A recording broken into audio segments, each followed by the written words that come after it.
Speech off. Hi guys, welcome back to my channel. So I'm here with a list of book recommendations, but I have to say, it's about a rather interesting topic.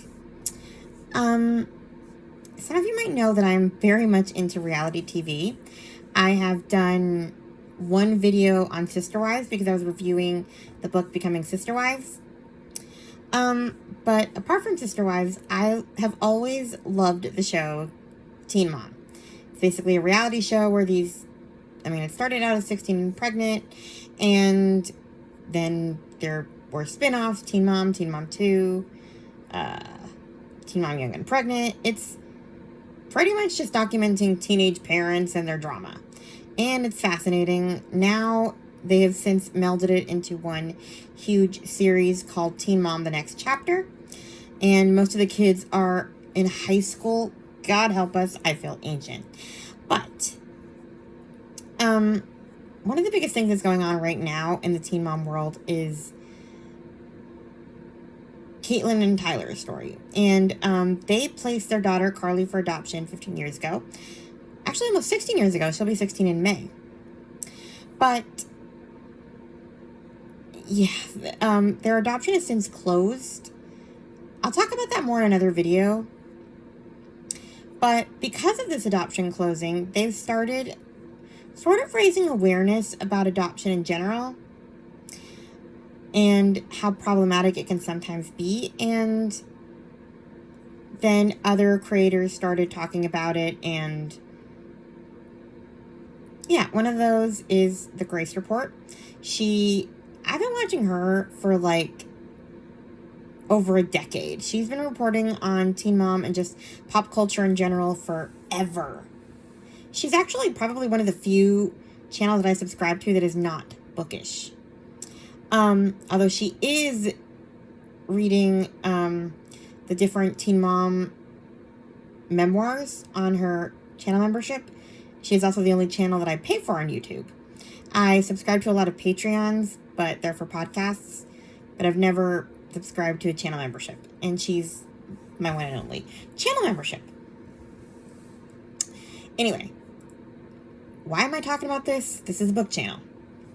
I'm talking about this because, as I was saying, Caitlin and Tyler have been raising a lot of awareness for how the adoption industry is problematic. And in one of Grace's lives, people started talking about different books that we could read about problematic adoptions. And they mentioned two that I'd read. And then I started thinking, I've read a few on this topic, and there are a lot of problematic things with adoptions, and there have been a lot of cases throughout history that I've read about and kind of just, not that I didn't care, but it was a compelling story, and most literature ends with happily ever after, and things get tied up nicely in a bow because it's fiction. So yeah, I will start by saying that most of these books are fiction, but they do highlight really interesting issues. So yeah, I decided to kind of give you a list of books that you could read that I've read that I've enjoyed. There's a couple that I have not read that I'm interested in reading that talk about certain problematic adoptions in history, or, problematic things that people have done, I guess, in the name of adoption in history. So, okay. The one that was mentioned on Grace's Live was Before We Were Yours by Lisa Wingate. This was one of my favorite books that I read. I forget when I read it. I think it was like 2017, 2018. But I read it when it was really popular. So it's about 12-year-old Rill Foss and her 4 younger siblings. They live on a houseboat in Mississippi. Actually, it's called a shanty boat. They live aboard their family's Mississippi River shanty boat. But when their father must rush their mother to the hospital one stormy night to give birth, Rill is left in charge of her siblings. With supervision, there's neighbors, there's other people on boats that come check in on them. But then strangers arrive to basically take them away from this boat. And they are taken to a Tennessee Children's Home Society orphanage. They are told at the time that they're just taken care of until their parents come back. That's just a way to lure them there. There's food, there's whatever, Mom and Dad got delayed a few more days. They wouldn't want you to leave you alone for an extended period of time. So they fall for it, and, well, they don't really fall for it necessarily. They don't have much choice. They're children. So they get taken to this children's home. And once they get there, they realize it's not all as it seems, and Rill is trying to keep her siblings together as they essentially get split up and sent to different homes. And then we have our current day storyline with Avery Stafford, actually. She is a federal prosecutor. She's pretty wealthy.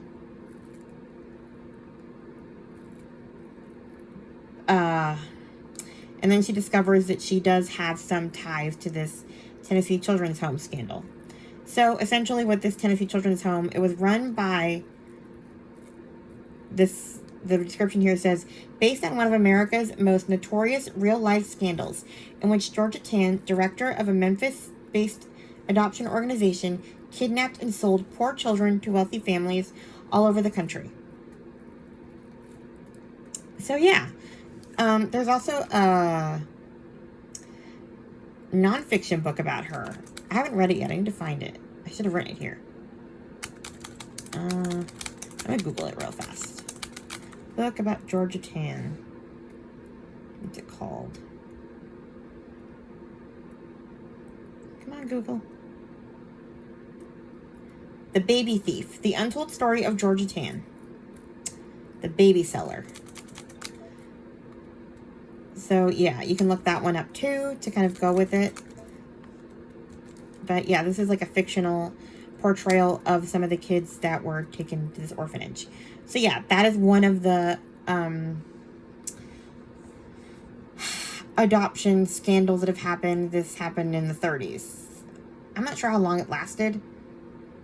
But, yeah, it's pretty bad. Then we have Orphan Train by Christina Baker Klein. That was another book that was mentioned on Grace's Live. This one is about the Children's Aid Society and how they had orphan trains, and those orphan trains would basically take orphans, but also take, like, poor children whose parents couldn't take care of them, and they would basically... The little ones would probably get adopted, but the older ones weren't always so lucky, and they were sent to live on farms to basically be farmhands and worked, and that was considered a kindness to them. So yeah, that's what this one's about, essentially. We have our current day storyline with Molly. She has a foster child, and she's getting into some trouble, and so she is helping clean up this old lady's, house as community service, and she finds out that this lady, Vivian, was on one of those orphan trains, and they realize they have more in common than they thought. But yeah. And then we have another one about the same orphan trains. This one's for children. Well, it's a middle grade book. It's called Rodzina by Karen Cushman. I read this one years ago. Like, I think I was like in 5th, 6th grade. But this one takes place in 1881. 12-year-old Rodzina, Clara Jadwiga Anastasia Brodsky, wishes she didn't have to board the orphan train in Chicago. But she has no home, no family, and no choice. Rodzina doesn't believe the orphans are on their way out west to be adopted by good families. She's sure they will become slaves to strangers. Anyway, who would ever adopt a large, tough, stubborn girl of Polish origin? As the train heads west, all Rodzina has is a small suitcase and her family's memories from the past. Will Rodzina ever step off the train to find the family that deep in her heart she's searching for? So, yeah, this one you really do see it ends well, but she does get sent to a few bad places, so you can tell that not everyone who adopts these kids is well-meaning. So yeah, those two are about the orphan trains. Then we have a more modern one. It's called Forever or a Long, Long Time by Kayla Carter. This one is also a middle grade. I heard about this one from Krista from Books and Jams and Chantel from Chantel Reads All Day. Chantel actually adopted a child, and she has foster children, I think. That's well known. She does not post them publicly, though. Anyway. I read the description because it's pretty touching. Flora and her brother Julian don't believe they were born. They've lived in so many foster homes they can't remember where they came from. And even now that they've been adopted, Flora still struggles to believe in forever. So along with their new mother, Flora and Julian begin a journey to go back and discover their past, for only then can they really begin to build their future. So yeah, it, I actually did a review on it where I talk more in detail, but this one really, really goes into the adoption trauma and talks about some of the issues, and we get to be in on counseling sessions. This is fiction, but it's a very realistic and not so pretty view of adoption. It does have its touching moments, but adoption is not seen as like the best thing to happen, or like you see the trauma that these kids suffered as their mother takes them basically back through their childhood. She wants to give them their roots, and some things they learned are difficult. And yeah, I did a whole review on it. I'll see if I can link it. If not, you can look it up. But yeah. The next one is one I have not read, but I need to get to. It's called The Orphan Collector by Ellen Marie Wiseman.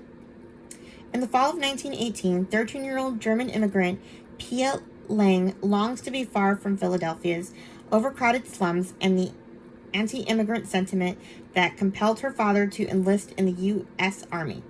But as her city celebrates the end of the war, an even more urgent threat arrives: the Spanish flu. Funeral, crepe, and quarantine signs appear on doors as victims drop dead in the streets and desperate survivors wear white masks to ward off illness. Sounds familiar? Maybe I don't want to read that one. Pandemic. When food runs out in the cramped tenement she calls home, Pia must venture alone into the quarantined city in search of supplies, leaving her baby brothers behind. Bernice Groves has become lost in grief and bitterness since her baby died from the Spanish flu. Watching Pia leave her brothers alone, Bernice makes a choice.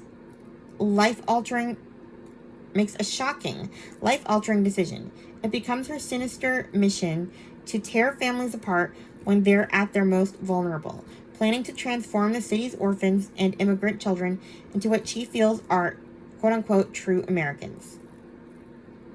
Waking in a makeshift hospital days after collapsing in the street, Pia is frantic to reach home. Instead, she is taken to St. Vincent's Orphan Asylum, the first step in a long and arduous journey. As Bernice plots to keep the truth hidden at any cost in the months and years that follow, Pia must confront her own shame and fear, risking everything to seek justice and love triumph at last. That's a weird sentence. I don't know why they wrote it that way. But yeah, that one I've not read and I need to.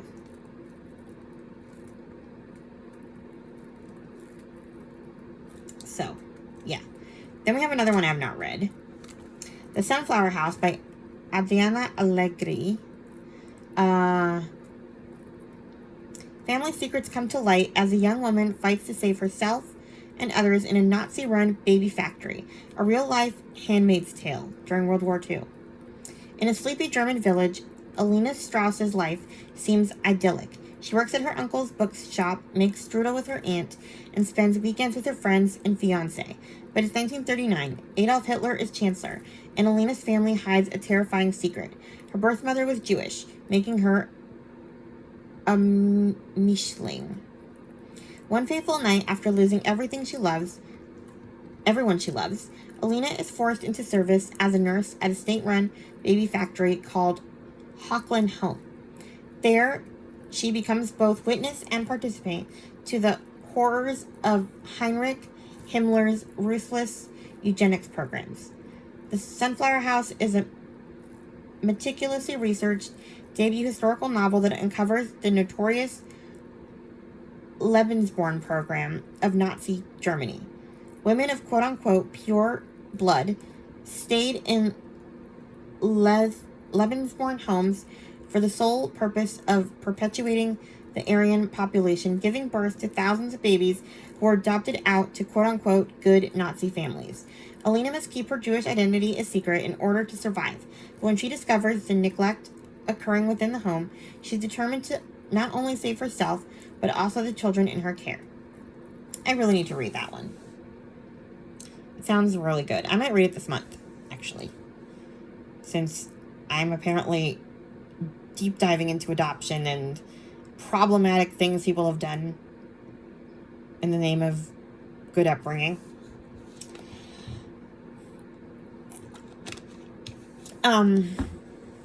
They also actually did this to Jewish families, where they would sometimes, if a baby looks Aryan enough, even if they're Jewish, they would take them from their moms in the concentration camps and essentially give them to Nazi families to raise. I read a book where I think it was called The Midwife of Auschwitz by Anna Stewart.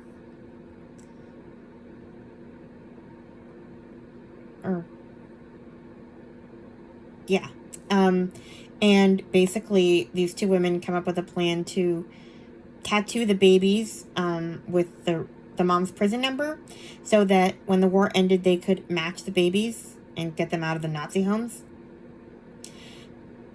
So in some ways, some of the Jewish women were counting on the Lebensborn program so that their babies would survive, because if they didn't look Aryan enough, well, they were drowned. It's horrifying. But yeah, that's another example of how adoption has been misused in history. The next one I did read, No Ocean Too Wide by Carrie Taransky. It's a duology. The next one is No Journey Too Far, I think. But keep in mind, this one is very, very Christian. Like, this is Christian fiction, this particular one. The rest, I consider them pretty secular fiction. But this also highlights another creepy program. I heard about this one from Katie from Paperbacks and Ponytails. Between the years of 1869 to 1939, more than 100,000 poor British children were sent across the ocean to Canada with the promise of a better life. Those who took them in to work as farm laborers or household servants were told they were orphans. But was that the truth? After the tragic loss of their father, the McAllister family is living at the edge of the poorhouse in London in 1908, leaving their mother to scrape by for her 3 younger children, while oldest daughter Laura works on a large estate more than an hour away. When Edna McAllister falls gravely ill and is hospitalized, twins Katie and Garth and 8-year-old Grace are forced into an orphan's home before Laura is notified about her family's unfortunate turn of events in London. The hundreds of British children sent on ships to Canada, whether truly orphans or not, Laura knows she must act quickly. But finding her siblings and taking care of her family may cost her everything. I'm going to stop here. So, yeah. I did not know about this particular one. I knew there was another program where they sent them to Australia. I think there's a book about that somewhere. But,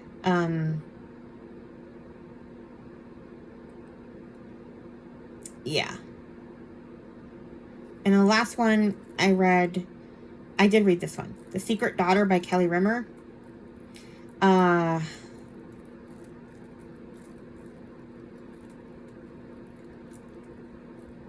it's about this woman named Sabina. She's pregnant, and she finds out that she was adopted, and so she's trying to find her roots, essentially. And that adoption story, I cannot really tell you what it is without spoiling the whole thing, but it's bad. Like, it's really bad how her parents got her. So yeah, I think that's all the books I have for this list. I was trying to keep this as short as possible. I do want to do a video kind of deep diving into my thoughts on Caitlin and Tyler in general. But yes, this video was kind of inspired by them and their journey to educate people on adoption and adoption trauma and how we should be educating ourselves in it. I don't necessarily agree with everything they say, especially when it comes to Carly. And like I said, I'm going to get into that in another video, but I wanted to give them credit where it's due, that they are raising awareness in some ways for good. I also want to highlight a couple of authors. I read, I don't know what you call them exactly, because they're not, you can't really consider them memoirs because they change the names and stuff. And like the places and all of that, but different foster carers from the UK write like a story about, they have like series about the different kids that they take care of, but they just change their names, and so they're not easily identifiable, I guess. But I guess I just call them fostering memoirs. So my two favorites are Kathy Glass and Maggie Hartley. I know that the UK foster care system is a bit different, and one big difference I noticed is that they don't really do open adoption. When there is an adoption in those stories, it's typically closed. Like, adoption is seen as like when you can't take care of your kids and you don't get to see them, really. You get to see them if you're in foster care only. But I don't think they do like face-to-face open adoptions over there, from what I can understand from those books. But in any case, the policies might be different, but each book tells about a different child and their different circumstances. So you do see a lot of that trauma highlighted, and it does emphasize how no kid is a clean slate. There was actually one book, what was it called? Where a kid was actually given back after being adopted. Nobody's Son, I think it was called. Yeah. Kathy Glass wrote it. That's also a pseudonym, by the way. Kathy Glass, Maggie Hartley. What's the other one? Casey Watson, but don't listen to her audiobooks. That narrator is awful. I'm sorry, Penny, whatever your name is, but no. Anyway, but in Nobody's Son, it talks about how this one kid was adopted and then they couldn't handle him, so they gave him back into the system. So yeah, it really does highlight the trauma that foster kids go through. So, and I guess they're true stories, just with identities changed. So yeah, those are good reads too. I love them all, and most of them end well, so I will say that. Like, they end, I wouldn't say happily ever after because it's not quite that, but a lot of them, it turns out okay in the end. Except for one, it's called Damaged. Maybe give that one a miss, because that is some real triggering abuse of the worst kind. But anyway, yeah, so that's my list. I might do my thoughts on Caitlin and Tyler in another video, but until then, please like, comment, and subscribe, and I'll talk to you guys in my next video. Bye! Stop recording video.